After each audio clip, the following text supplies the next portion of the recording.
right, so welcome to Stage 5. And Stage 5 with the On-Demand Training with Business Fast Track is about marketing. Now, some of you may be surprised, like, why did I wait so long to talk about marketing? And I'm going to tell you why. While marketing may be the first and foremost concern on a lot of business owners' mind, what I've recognized is that most people think they have a marketing problem, and they actually don't have a marketing problem.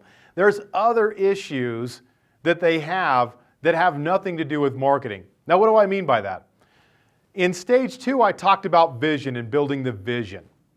The reason why I talk about that is you can't be an effective marketer if you don't understand the mission of your business, where your business is going, or what your business values.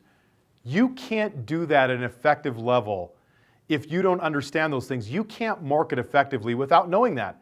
So a lot of times a business owner goes out and markets, but they're unclear about who they are or where they're going.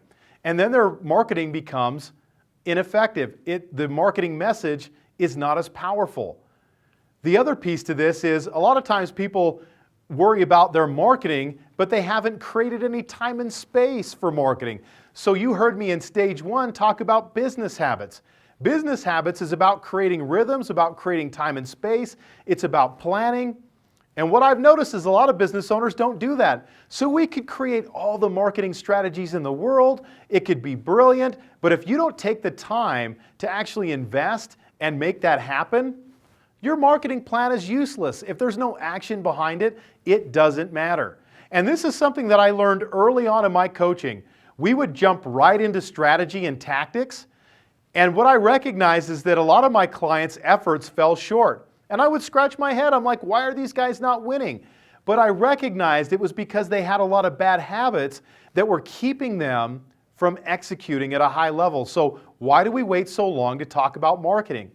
The reason why we wait so long is that if you don't have the habits in place, if you don't have the vision in place, if you're not a good planner, if you're not building relationships, your marketing is not going to be as effective as it can be, and it's not going to happen at the level that you want it to happen as. So as we talk about marketing, here's what I'm going to talk about, and here's some things I'm not going to talk about. So the first thing is I'm going to talk about the plan. I'm going to help you articulate the plan and get clear on what you're doing and how to put that together. What I'm not going to talk about is specific tactics that you can take and implement and use to get more clients today. I'm not going to do that. Now, why am I not going to do that? Because in reality, when it comes to marketing, everything works. Social media works. Search engine optimization works. Pay-per-click works.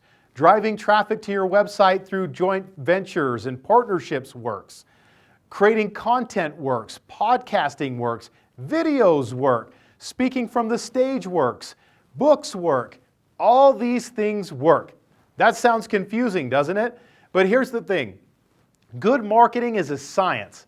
It's about taking little different elements, testing it out, seeing what works, seeing what doesn't, and then making adjustments. What works for me isn't going to work with another business coach. What works for one dentist in one market is going to work horrendously for another dentist in another market. One of the things I hear people get frustrated with all the time is these marketing done-for-you systems that it's like, hey, you just take it out of the box and all of a sudden it just rains, right? All of a sudden the clients just beat down your door and you open up the box, you set up the system, and nothing happens. Why is that the case? Well, what worked for one person isn't going to work for another. They have a level of understanding that maybe you don't have. So my goal with this is to give you a level of understanding about what works for your marketing and how to make this as effective as possible for your specific situation going forward. All right, so let's start with marketing and let's start with your story. I'm amazed at how many bios that I go and look at. And let me pick on my dental friends for a minute. So I'll look at a dentist-specific bio and it says, Dr. So-and-so graduated from this university and he was cum laude and he did this and he did that and he's a member of this organization and blah, blah, blah, blah, blah. And then at the end he's like, he's got a wife and 2 kids and he enjoys pina coladas and getting caught in the rain in his spare time.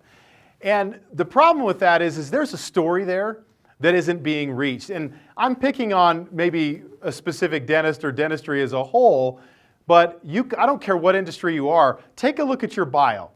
And then I want to ask you a specific question. Are you telling your story? Is your story coming across in a powerful way? I've asked people questions about why they do what they do, and I've heard some of the most amazing answers. In fact, we do this in our quantum marketing workshop, and sometimes people cry, not only when they tell their story, but sometimes people cry when they hear someone else's story, because it's amazing. Then I ask, well, where can we see this story? This is powerful. And they just sit there. Because you can't see it anywhere, because they've never told the story, they've never been bold enough to tell the story, and they're not doing that. So think about your story. Don't just tell me where you went to school and what certifications you have and what boards you're a part of and everything else. Honestly, as a patient or as a customer or as a client, I really don't care. I don't care where you went to college. I don't care what certifications that you have. What I want to know is your story. I want to know if you're the kind of person that I want to work with. Can I connect with you? And people will do business with people that they'll connect with. But we're so afraid to really tell our story in a powerful and authentic way. So as we're talking about marketing, think about your story, how you got to where you're at, why you decided to do what you're doing, and then ask yourself, how can you tell this story in a powerful way? Not only when you speak, but when you're writing about yourself. Think about how you can make that story more powerful. All right, so we just got done talking about your story, and I want to talk about the 3 R's of marketing. The first one is relationships, and I'm going to get into that here in a minute. The second one is retention, and this third one is repetition, and I'm going to get into what all those mean here in just a second. But let's start with relationships. Relationships is very obvious, but when we're marketing, we're really building relationships, and what I'm looking for is, number one, I want to identify who am I for? Who is the person that's going to resonate with the way that I do business? Now, as we talk about this, my goodness, this is terrifying for most people. Because when we start to identify who we're for, we also start to recognize who we're not for. And I remember, and I've shared this story with a lot of people, but one of my favorite advertisements is the advertisement for Smart Car.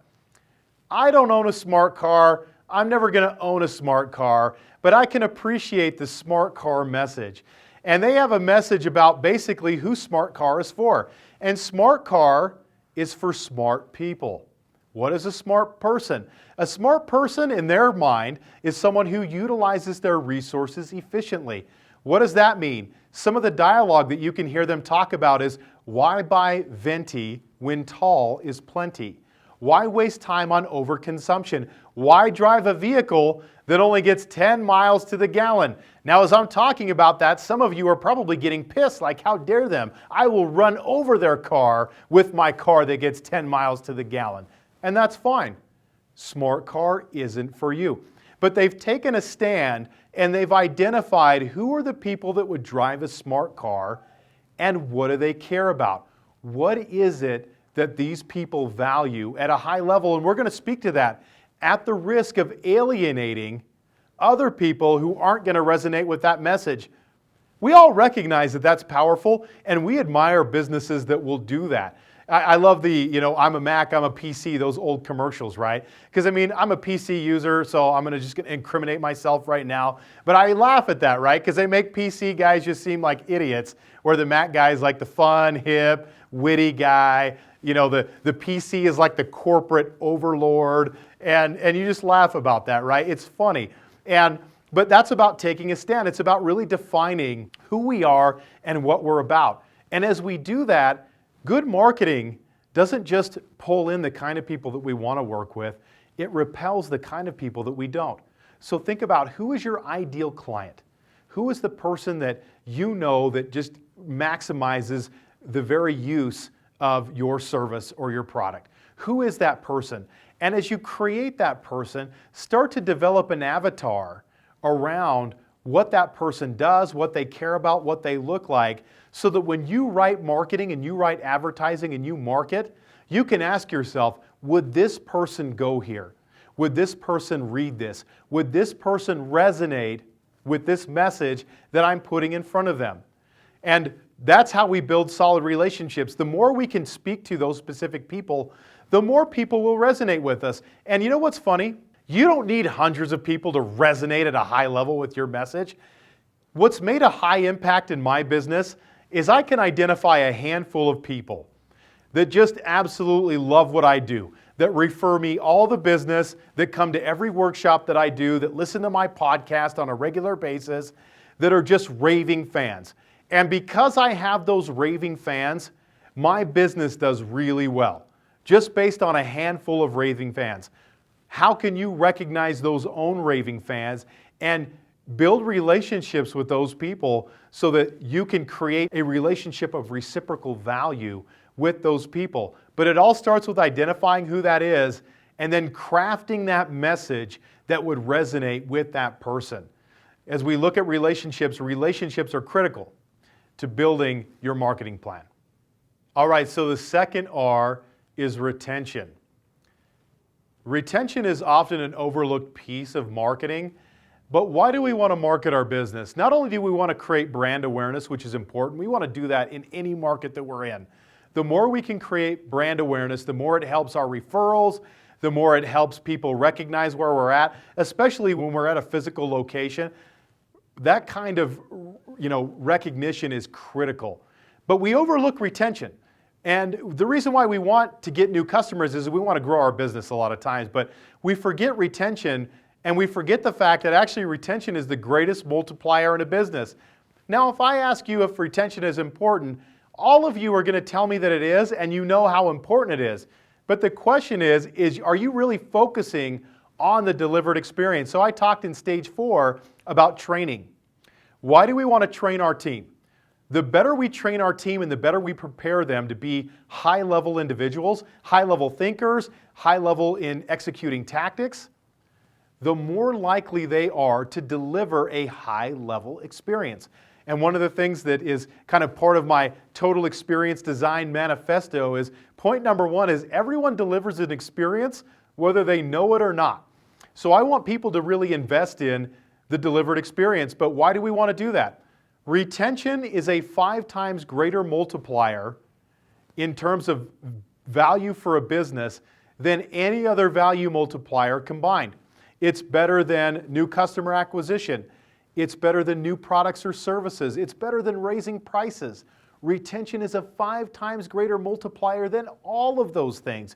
Where does that come from? A gentleman by the name of Sanjay Gupta wrote a book called Managing Customers as Investments for the Wharton School of Business. It's in a book that he wrote. You can look that up and check it out. It talks all about customers and how to really manage customers as investments.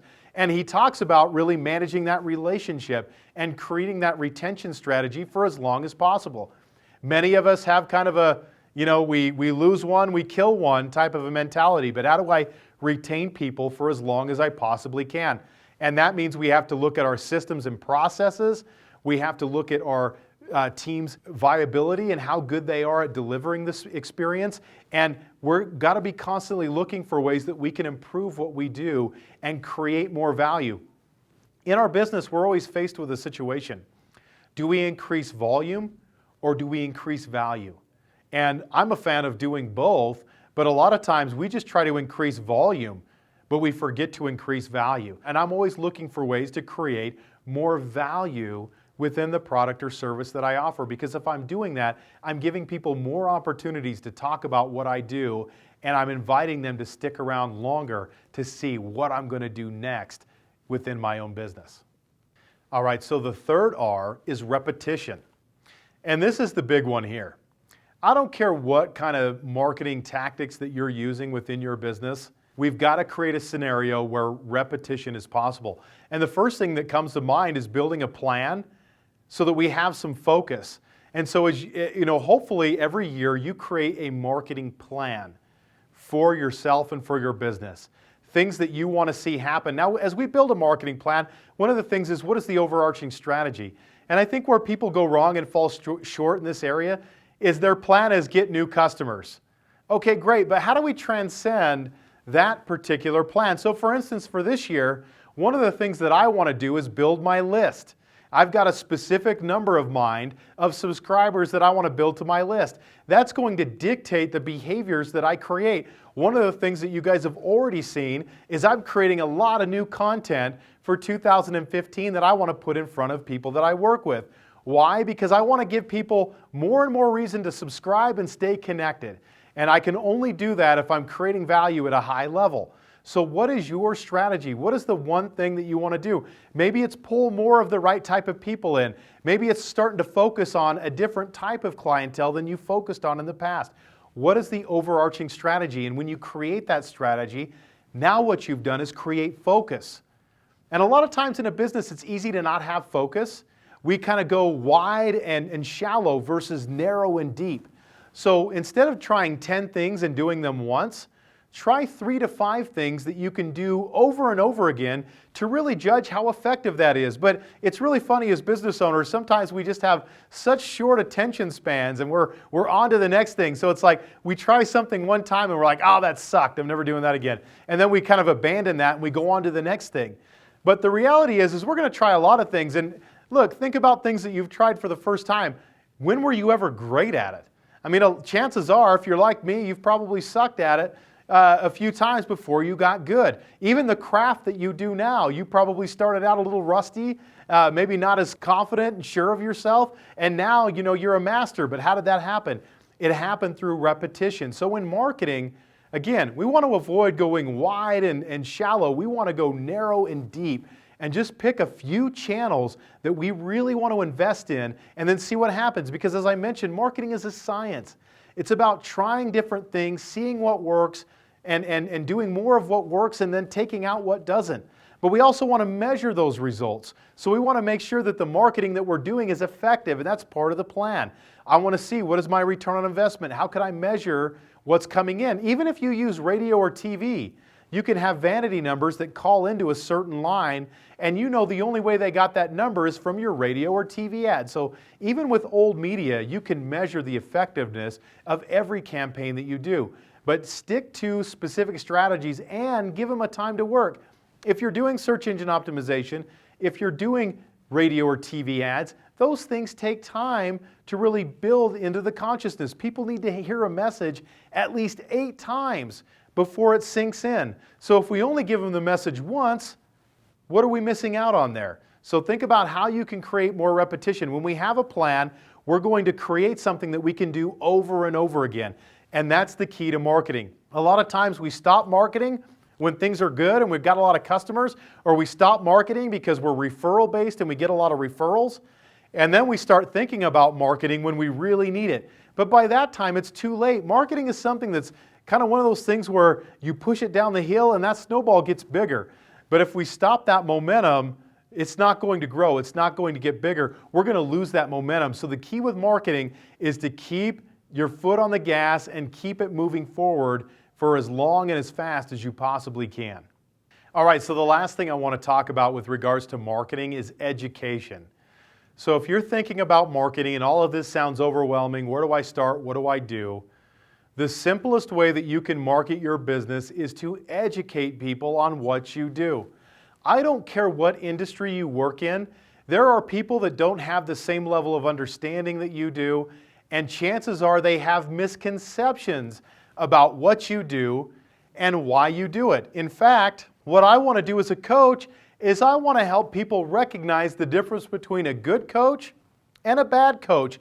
And I want to do that in a subtle way. I don't want to call out bad coaches, but I want people to be able to make the distinction between what's a good coach and what's a bad coach. And I'll walk them through that process. Many of you listen to my podcast, New Work Revolution, on iTunes. Why do I do a podcast? Again, this is an opportunity for me to educate you on my expertise, and through that education, then people decide, you know what, this is a person that now has the respect in my eyes and they have the knowledge that I'm looking for. I'm going to hire this person to help me get to the next level. These are things and opportunities that are available to you. I don't care if it's video, writing articles, doing a podcast, doing talks, educating people on the stage, whatever it is, you have the opportunity to educate people. The question is, are you missing out on that opportunity at a high level? And a lot of times we don't do that because we don't have time. That's why I went back to habits and talked about time management. If we don't have time for this, then we're never going to do it. How do we craft time to really educate people on what we do? That's one of the best ways to refer people too, in my opinion. One of the things that I like to do with referrals, if people have them, is I send videos that I've created on my process. And so when someone says, hey, I want you to talk to so-and-so, I send them my book on total experience design, and I send them 3 videos on what it is that Business Fast Track does and how it works.